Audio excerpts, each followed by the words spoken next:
it was one of our duplexes actually that we converted over because our duplexes we bought back in 2018 where we still have like 3.5 to 4% interest rates on it, and rents have gone up over time. But when we were looking at, okay, I mean, it's a lot of money to purchase a new home. You got 25% down, then plus the furnishing costs. My wife was like, we have all these duplexes that the one side already pays for the whole mortgage and everything. Why don't we start converting these over? So I thought, okay, let's do that. So on one of the units that we had, duplex units, we were getting $925 a month in rent. We spent about $7,000 to buy furniture, fix it up, and get it all listed. And so we were able to raise the rent from $925 to $2,500 a month with that. Now then, after you take out all the expenses of, now you're paying for utilities and then internet and what have you, it comes out to be about $1,400 extra that we're getting per month, on that. And then if I'm kind of a numbers guy, times that out for the year, and then you divide that by the $7,000 that you're getting or that you initially put in, it's a 239% return, cash on cash return. So again, that was a light bulb moment of, okay, if we were able to do this in day one, we had a guest to stay in it, and we're 100% booked. Let's start converting all these others. Welcome to the Landlord Diaries, the official podcast of Furnished Finder, your trusted companion for building success in monthly rentals. I'm Kelly Bailey with 8 cash-flowing monthly rentals in Texas. And I'm Katie Lyon, Marketing Director at Furnished Finder and real estate investor with 13 furnished rentals across multiple states. In every episode, we share real stories, practical tips, and expert insights to help you grow with confidence, from securing better bookings to maximizing your rental income. So follow the show and let Furnished Finder be your partner in building a thriving monthly rental business.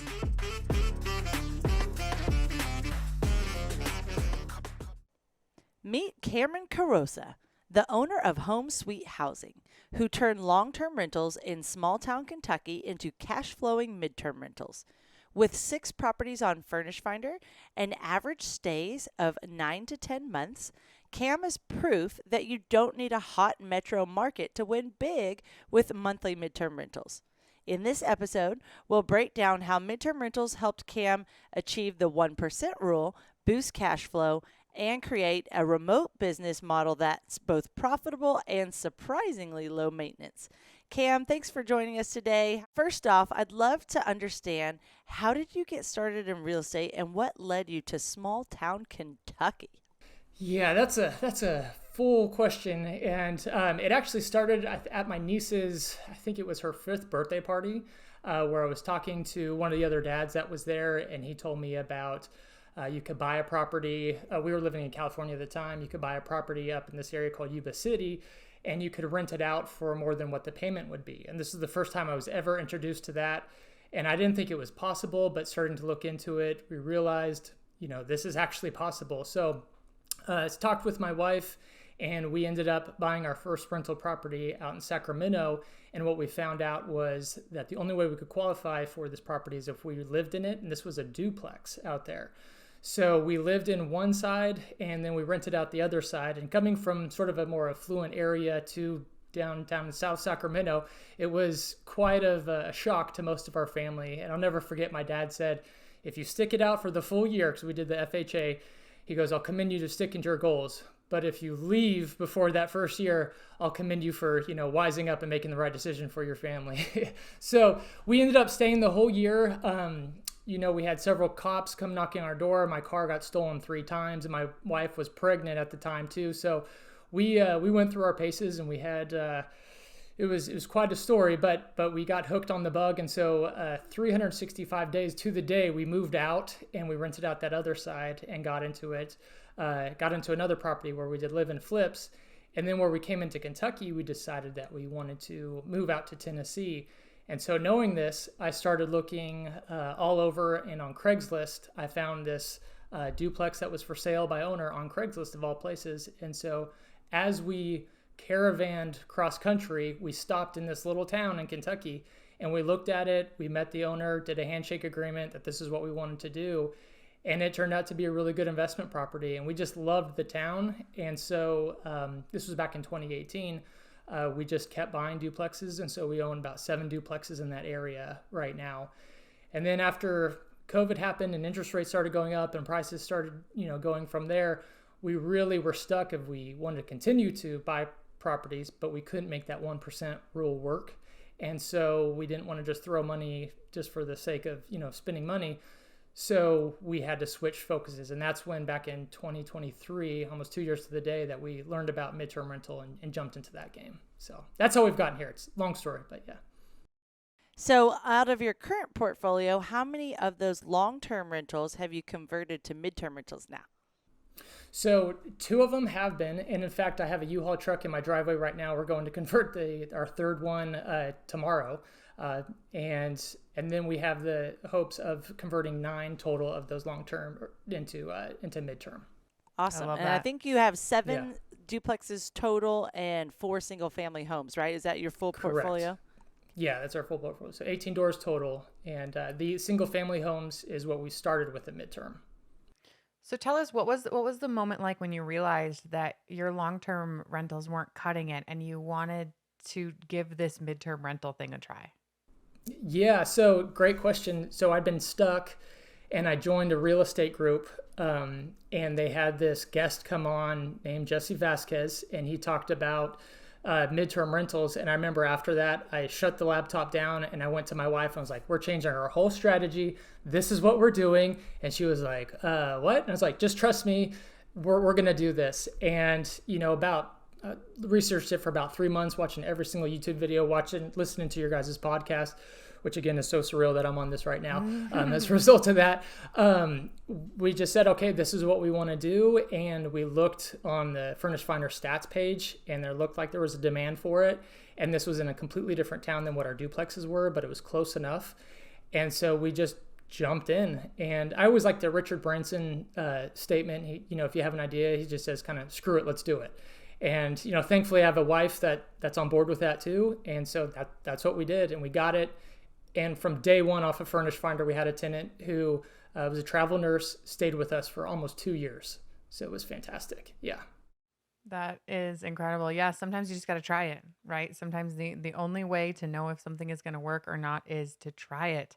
And I feel like sometimes people think that shifting to a midterm rental is intimidating or difficult, especially if you're coming from long-term rental, because you're thinking, oh, I've got to furnish this whole thing. But it's not so bad. Give it a try. Give it a try. I love that you went in. It's like you did your research, but you can only research and learn so much before you've just got to see if it's going to work for you. Yeah. What do they say? Like analysis or paralysis by analysis? Yeah. Yeah. You just have to do it. But here's the one thing that I'll say is I went into it thinking we're going to do travel nurses. We're going to this is what our clientele is going to be. But what I did not realize is how many other people also need midterm rentals.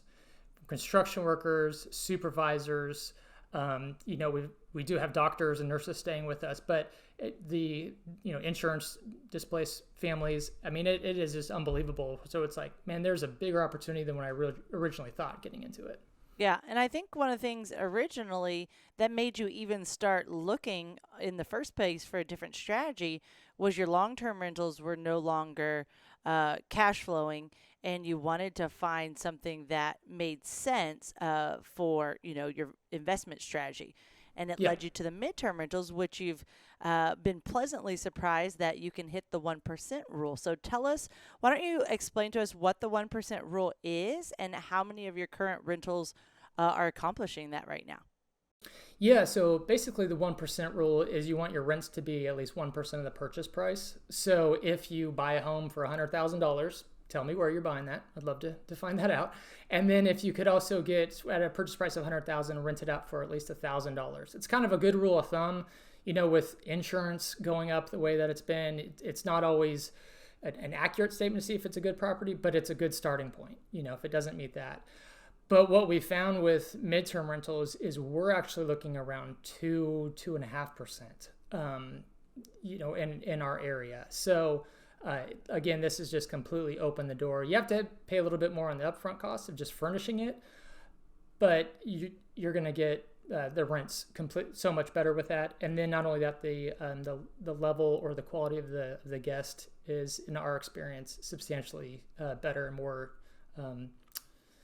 I guess you can count on them a little bit more, paying on time.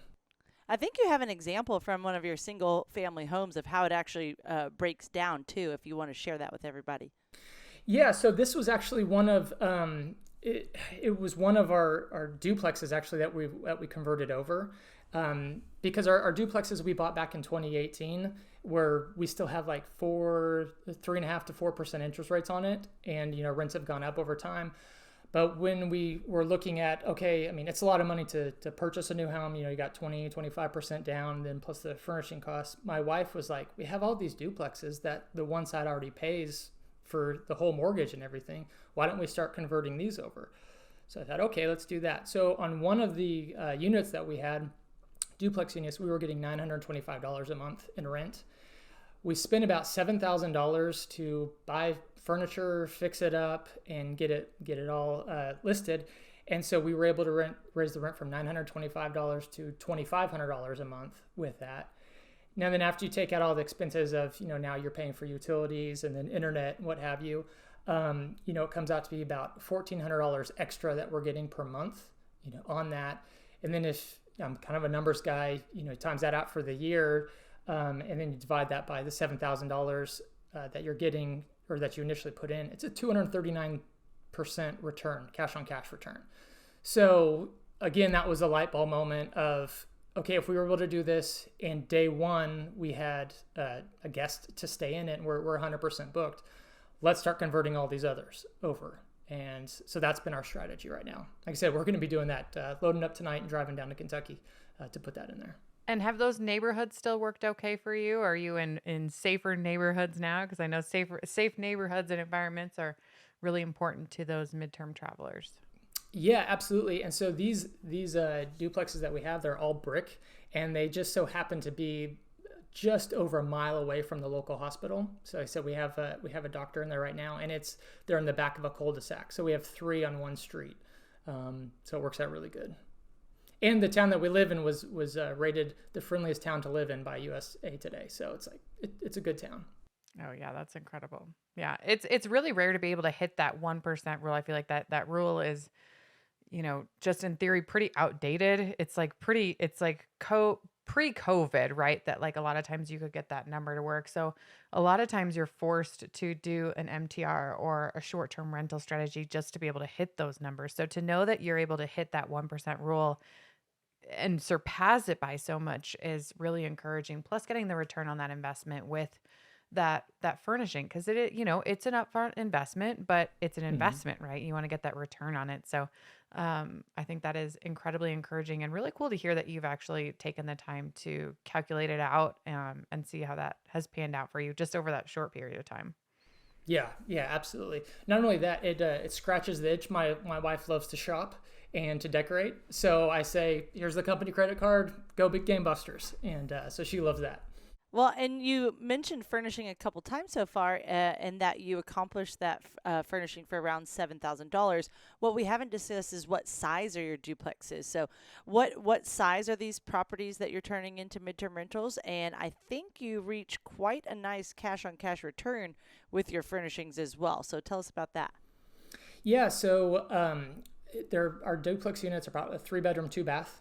That's what they're all going to be with that. We do have one that's a 2-bedroom, 1-bath, but for the most part, that's what our duplex units are. Our other houses we've got a 3-bed, 2-bath, a 3-bed, 1-bath, a 2-bed, 1-bath, and then a studio, which was kind of a cool story how we got that studio. Let's hear it. We always want a cool story. Okay. So the first midterm that we bought was a single family. It's a 2-bedroom, 1-bath, 1,200 square foot house. And it had a detached garage, and we thought, oh, this is going to be great. We can offer, parking, with that. But it was detached enough where I started thinking, what if we just put a fence in between and we converted that garage over into a studio unit? And so that's exactly what we did. We worked with the city, we petitioned them, and we got that taken care of. And so it's about a 500 square foot, studio unit. And we built it from the ground up. We put granite countertops, tile shower, makes it look super nice. The day we finished furnishing it, we handed the keys over to a travel nurse, and she's been there for over a year and absolutely loves it. And so the cool thing with that is the main house, we bought the property for $140,000.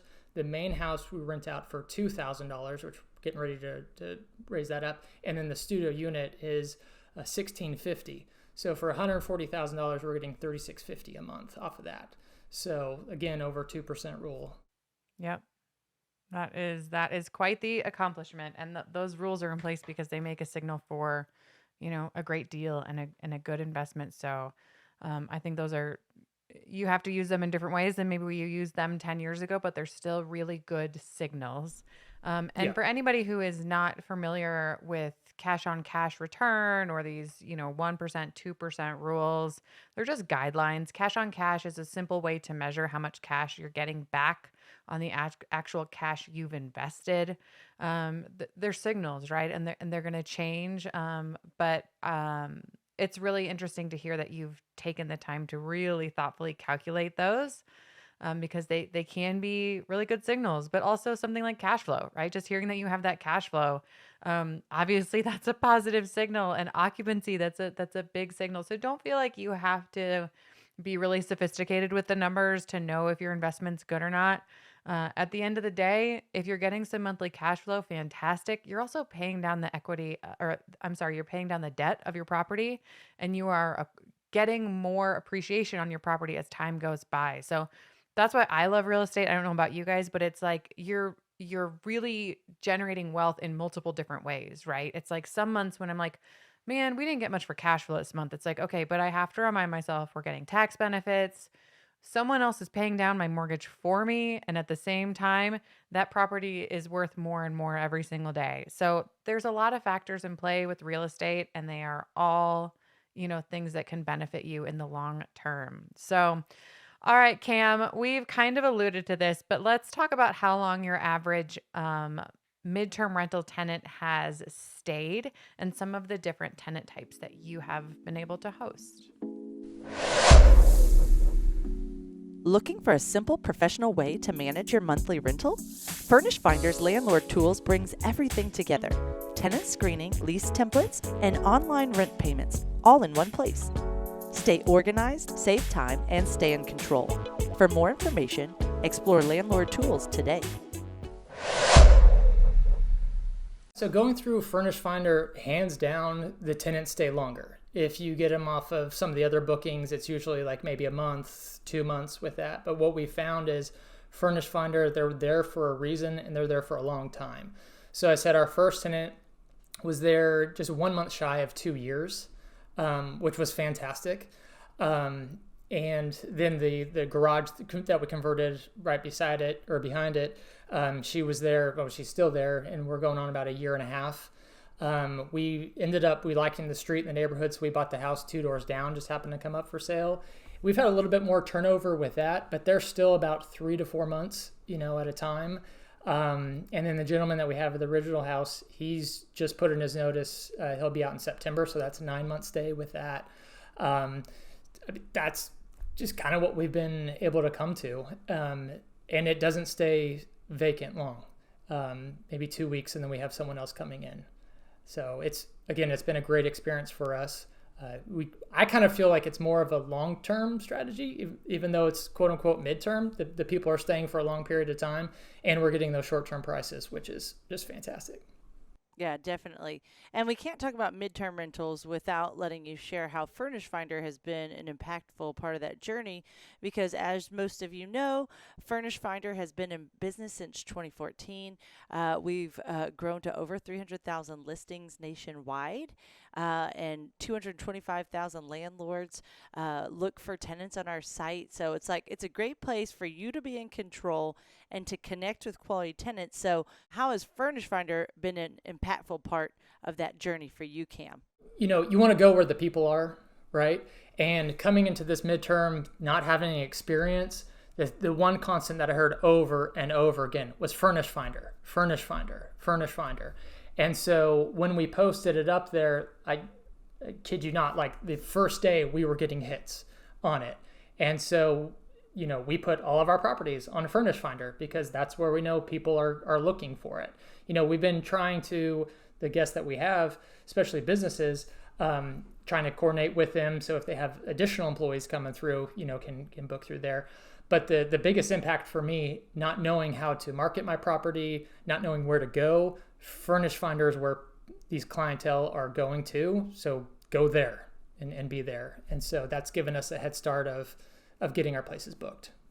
Katie and I are right here in the trenches with you. So a reminder, we both have midterm rental properties ourselves. So this show is all about providing the necessary tools for you to be successful in the midterm rental journey and letting guests share those experiences. So Cam, we're so happy that you're here to share your experience.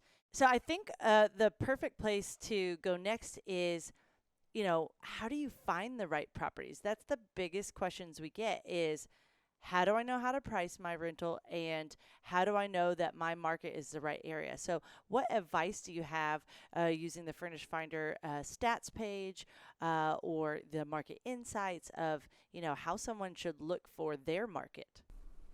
Yeah, that's a great question. So obviously the stats page was a huge confidence builder for myself of knowing like, hey, is there actually a demand here? But then just knowing the market, and I took a little bit more of a business approach to this, where I got connected with the local business economic development to see, hey, are there any new businesses coming into play? What size are the hospitals that are in town? And once I found out that this is a growing area, it gave me the confidence to actually, purchase our first one. But I'll say, you can have all the stats, sort of, Katie, you alluded to this, you have all the stats, all the information, but until you actually purchase the property, you're never going to fully know. And, again, I keep coming back to it, and I've talked to several of my friends and getting them into it, is that you don't know, but once you get in there, you realize there are so many different clientele that need this midterm, or furnished housing for a longer period of time. And I think you actually test out markets first, right? Before you dive in completely. How do you do that? Yeah, so one of the things that we did when we were trying to get an idea of if we should convert our duplexes over, we had the intention of converting one over, but we hadn't made the full commitment. And so, it was $179 to get a listing on Furnished Finder.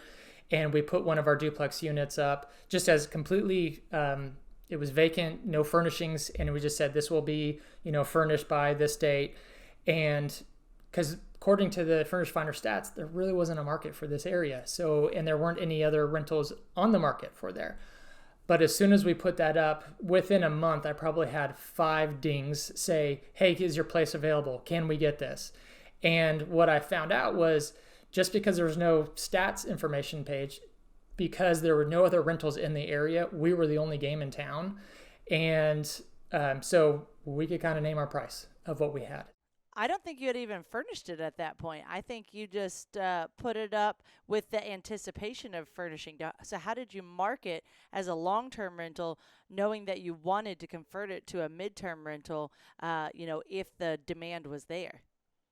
So yeah, we just posted the pictures of it being empty and just said it will be furnished by the time that it's available. We put it a few months out, with that. And so then once we were getting hits of, hey, is this going to be ready at this time?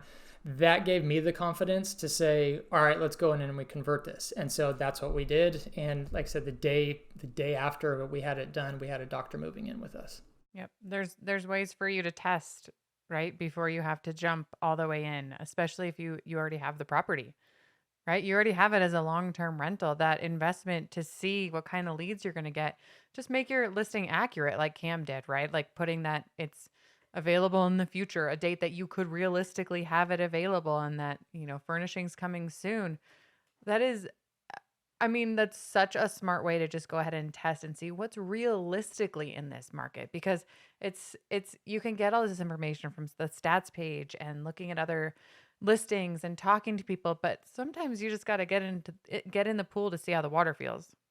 Yeah. Well, the thing that drives me nuts with some people is they say, well, it's $180, $180 that you're just spending and you don't know if you're going to return. And I'm thinking, for $180, you get to do market research. I know it's the old Starbucks effect, but it's like, that's nothing to find out if something's going to work out before you put in this huge investment of all that. So it is a steal well worth the money. And when it works out like it did for you, then you already have your first tenant, right? As a part of that, it's not like then it's okay, now you've proven the market. Now it's time to move up with that. So I agree. I tend to put all of my properties on Furnished Finder as well, even, before we've closed on them. If I'm confident we're going to close, like I'll put it on there. Right. And just like, hey, furnishing's coming soon. It gives you a deadline too. I Oh love yeah. having a deadline. If I don't have a deadline, it won't get done. It's like things get done with deadlines. If you don't have a deadline on it, it'll stay on my list, right? It's like stuff that comes up in my personal life. I mean, man, I have a window downstairs that has one broken pane for a couple of years now because there's no deadline, Yeah. right? We Yeah. need deadlines. So give yourself one and give yourself a deadline to try it or to feel really good about the stats or to connect with another landlord. Give yourself some deadlines to get yourself moving. Well, one of the other things, Katie, I know you've talked about this on the podcast before, and I think Kelly, you as well, is even if you have two units that are exactly the same, kind of the same furniture with everything, you list both of them. And I think I found that to be so awesome because I had one of my tenant who I found out he was looking for another place between two options, and he messaged me twice, and I was like, oh yeah, that's also mine. Yep. And it was like, oh, okay, all right. So it gives a little bit more credibility, not like I'm just this one-off type of thing. And it says so much. So for anyone out there, don't be cheap. For every unit, have a listing for that, because if they call you, like, yeah, that's still me. We got you taken care of. So. Yeah, that's the best. Well, I'd love to hear, for those that are considering moving from long-term rentals to midterm rentals, what's been the time difference or the impact on your home? Has it felt like more work, more damage to home, less stress, less damage to home? What's the balance there? Definitely less damage. And it's interesting, when I was first talking with my property manager about this to see like, hey, will you be able to do this? And she was initially like, I don't know, because then you get into, like damage to furniture, and then, whose fault is it? And it's this or the other. And that kind of dissuaded me. But then everything else I was hearing is these are long-term tenants. They're not partiers, for like short-term coming in for a weekend, and they utilize this as their home. And that has definitely been the case. We have not had any place trashed out. I mean, things get dirty over time, but no torn beds, no holes in sheetrock, and it's, for the most part, we've given all the deposits back because there hasn't been an issue. And you cultivate this relationship with them over time too. So you get these friends from your business, and then there's that incentive too, like, well, I don't want to trash it for, Cam's a good guy, and going with that. So we haven't had any issues, knock on wood. But. How about the management, right?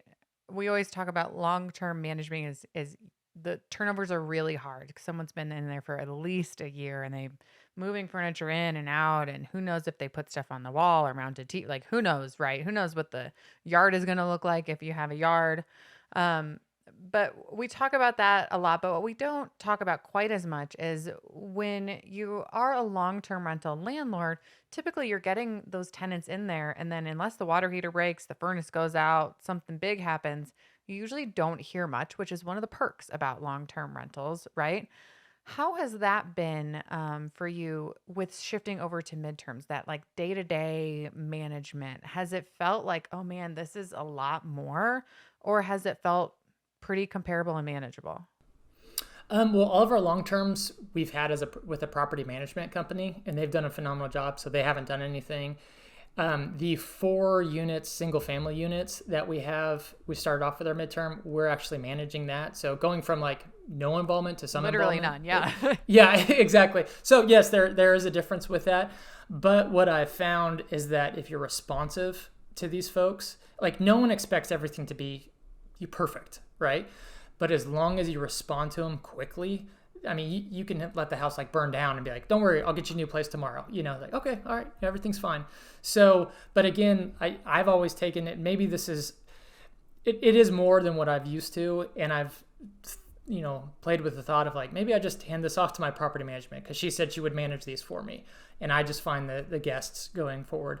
But at the same time, I've made really good relationships with our guests. So it's not so much an adversarial, like, oh, landlord to, just the tenant. I know it's a rambling answer, but No, it is more that's than good. doing nothing. I mean, So, it's more than nothing, right? Like nobody correct. can deny that. But at least what I've found, and Kelly, it'd be interesting to hear from your perspective too, is kind of like if a water heater is going to break, it's going to break no matter what type of tenant is in there, right? But Correct. my tenants are typically not bothering me for the stuff that I would find to be a really big nuance, like I don't know. I always use the beach towel example. I need a new example, but like, oh, there's not The enough beach what? towels here, right? The beach towels. I don't have enough beach towels. Yeah. I picture that with like a short-term rental, right? But you're absolutely right, Cam, that these tenants are understanding and they know that, things happen. A lot of times they're property owners or renters themselves back wherever their permanent residence is, if they have one, but it's that communication, right? But I like how you've Yeah. taken it as an opportunity to make that relationship. I think that's really cool because you can see something like that as a burden. I've got to message that tenant back, or you can say, oh, yeah, like let's, take a second to figure out what's going on. Exactly. I mean, I still get the pit in my stomach, like, how much is it going to cost me? But, but I mean, it's going to cost you a lot worse if you don't address it right away. Like with anything in life, right? You have an issue, you get it done right away. They're incredibly happy with it. So, Yeah, I think oftentimes being a landlord feels complicated, but it doesn't have to. It's actually pretty simple. So, with a midterm rental, you really need to be able to have a remote self-management where you don't need to be at the property very often, and you can check on it, a couple times a year. But all you need is a reliable cleaner and a handyman. So it always takes a little extra time to find that team at first. Your realtor, Facebook groups. We've got our Furnished Finder Facebook group of over 150,000 members. So it's always a good tool to ask questions there. But in general, it's, once you find your team, you don't really have any need to be there. Like right now, while we're doing this podcast, my cleaner is at one of our properties. And right before this, she was sending pictures, asking questions. She said, hey, the hamper's missing, so I went and got a new one. Here's the picture of it. Great. Thank you so much. There's just stuff like that where once you find your team, then you're good to go. So any other things that you found from like a self-management, especially being a couple hours away from your property, any self-management tips that you have really found helpful, or how you found that cleaner and handyman that was reliable for you? yeah. So that's one important thing. Like we invest out of state. I live in just outside of, Nashville and Murfreesboro, Tennessee. And so all of our stuff is in Kentucky, 2.5 hours away. You're 100% right, cleaner. And that was the one thing of like, how do you find a good cleaner? How do you trust them? And so you just ask for referrals. Hey, who have you used? So I asked my property management. So like, hey, who do you know? And she's like, I don't know, but someone's recommended this lady, and she is absolutely phenomenal. I also have a guy named Derek who he started off as my property manager, has now become my realtor, and then he also owned a property maintenance. So he was like my handyman. He had a company with that, and then he opened up a building supply store. So literally, he is my hub for anything and everything that I need. And so I said, hey, who do you know needs HVAC? Hey, I'll pull some favors. Here you go. Without him, we would not be able to scale what we had. So find yourself a Derek is what I was trying to say. But that only comes over time, right? And so we've been doing this since 2018, investing out there. So we've had a time to build and learn who works good and who doesn't. But that is phenomenal. Spend as much time as it takes to find the good people. When you find them, pay them well, pay them quick, and tell them how much you appreciate them. So, Yep. And I will add that once you find that right person, give them some independence and free choice to make those decisions. I think like you're saying, and I think it was you, Kelly, that said about the hamper, right? I have just started working with a new cleaner, and she was like, hey, we found that, the toilet seat had seen better days. It's just looked really old or whatever. I just went ahead and replaced it. Hope that's okay. And I'm like, yes, Great. 100% that's okay. Like, please, as long as it's not something that's $500, like do it, right? Someone who understands how you want to present your properties, and just give them the authority to make those decisions. It will pay in dividends because ours are for the most part, long distance as well. And it's tricky because I can't just go over and I can't just look at how the cleaner did. I'm relying on their pictures or their walkthrough video or what it is. So don't get discouraged if you haven't found your, what did you say his name is? Derek. Don't get discouraged if you haven't found your Derek. Yeah. I have gone through a few non-Derek's and I feel Yeah. like, knock on wood, I might have found my Derek, but it takes some time, takes some patience, and it's worth it once you get there. So, all right, Cam, let's talk a little bit more about the day-to-day, because I think this is, again, it's something that can be a little intimidating if you're thinking about coming from long-term or just coming from nothing, right? From no properties or investments. So what is your approach to leases, screenings, renewals with your midterm tenants? Yeah, so KeyCheck has played a huge role in this for me because not knowing what to do on anything, it's like, I don't know where to go. How do you even do a background check? And, what are you looking for? So utilizing KeyCheck based on your guys' recommendation has been just so phenomenal for me because it takes all the guesswork out of it. You just put in the information and then with the background checks, it pretty much is self-explanatory. Green means good. They should be good. Verify that income, get some referrals, call them. But at the same time, they're not staying for years, at a time. So it is a shorter period of time of what they have, but just make sure you get that documented in those contracts in place. So, and one of the things we hear most common about midterm rental guests is that need for flexible lease terms, right? You want to be able to move on to your next assignment, or if your job says, hey, we want you to go here now, or we want you to go home, then you're ready to do that. So how have you made sure, through your processes that you're staying flexible and really advocating for those midterm monthly rental guests? Yeah, so like I said, most of our stays are like 9 to 10 months at a time. So it's not, we don't really set it up for 9 to 10 months at a time. It's, okay, what do you know your contract's going for? 3 months. I said, okay, and then after that, they've always asked, can we just do a month to month after that? Absolutely, it's no problem. And that's already written into the contract. So then you don't have to keep renewing it over and over again. Just keep having that month to month after there. And just give a 30 days notice is what we ask. So, well, before we wrap up with our rapid fire section, which is a fun set of questions that you just get to provide, whatever comes to mind, what advice would you give to others that are looking to get started in this space, whether coming from long-term rentals or never being a landlord before? Yeah, don't overthink it. I know you'll have all these questions. Just do it, right? Do the hard things. One of the things about myself is married. We have 3 kids. I still work a full-time job that cover 3 different states, none of which are my properties are in. All my kids are in sports. I coach my son's baseball. You can manage it all. That's the nice thing about these midterm rentals is you're not getting calls every single day. And, everyone always says, what about the toilet overflows in the middle of the night? Call a plumber. That's all you have to do, right? I haven't had one of those calls, but we've had her to call, when we're on vacation. Just call a plumber and they'll go and do it. You're not going to go in there snake the drain. So just don't let your fears, overweigh you. Just do one. Start with one, and then what do they say? Rental properties are like tattoos. No one just has one, right? You get one and then go from there. Yeah. Yeah, I really like that sentiment of keeping it simple. It's very easy to make this stuff complicated, and it does not have to be, guys. I think with short-term rentals, you kind of get forced into the complicated a little bit with the constant turnover. You're going to have different PMS systems, and you're going to want integrations and automations and all of these different things. With midterm rentals, it's like you can take a deep breath, and you don't need a lot of that. Don't overcomplicate this. Keep it about the relationships. I can even see in, me and my family's rental business where I'm like, you know what?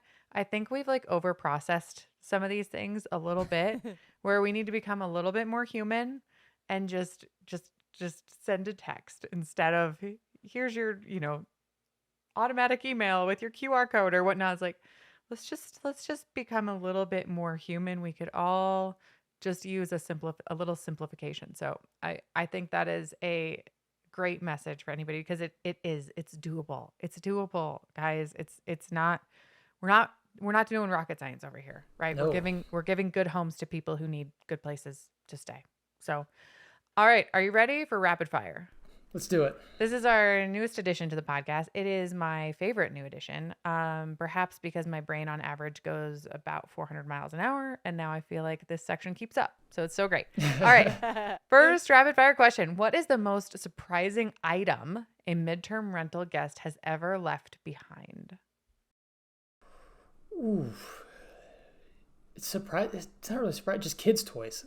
Just leaving kids' toys. I'm like, don't you think your kids would want to take that with you? So okay, we had one That's today. fair. It was a dog kennel. Oh yeah, Yeah.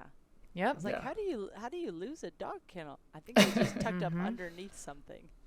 Yep. Yeah, All right. go Kids' figure. toys. Maybe they were loud and obnoxious, and they were just like, "We're done with these." Like, I know. Yeah. go away. All right. What's the one thing you will never put in a furnished rental again? Ooh, that's a good question. Never put in furnished rental. I hate to say it, maybe an air mattress because they pop and then they're just upset about it. You know.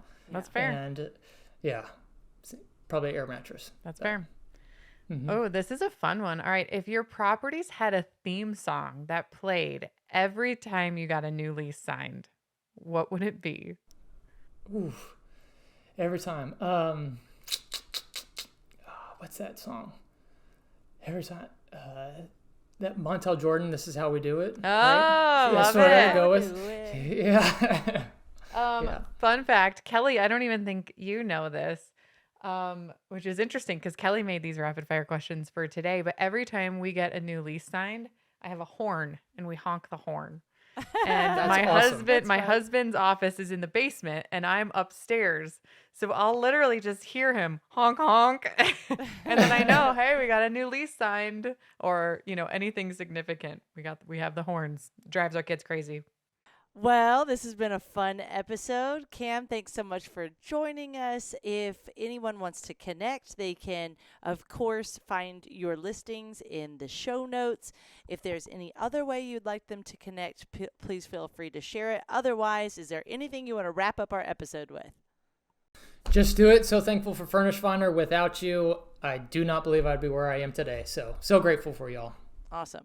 Well, please add anything that came to mind in the comments.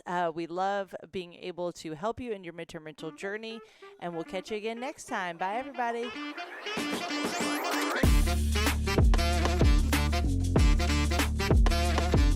Thanks for joining us on this episode. If you're enjoying the Landlord Diaries, be sure to like, subscribe, and share it with others. With over 300,000 listings across the country, Furnished Finder makes it easy for landlords and tenants to connect directly. No middleman, no markups. Ready to list your property? Head to furnishedfinder.com to be a part of the movement that's redefining rentals one connection at a time.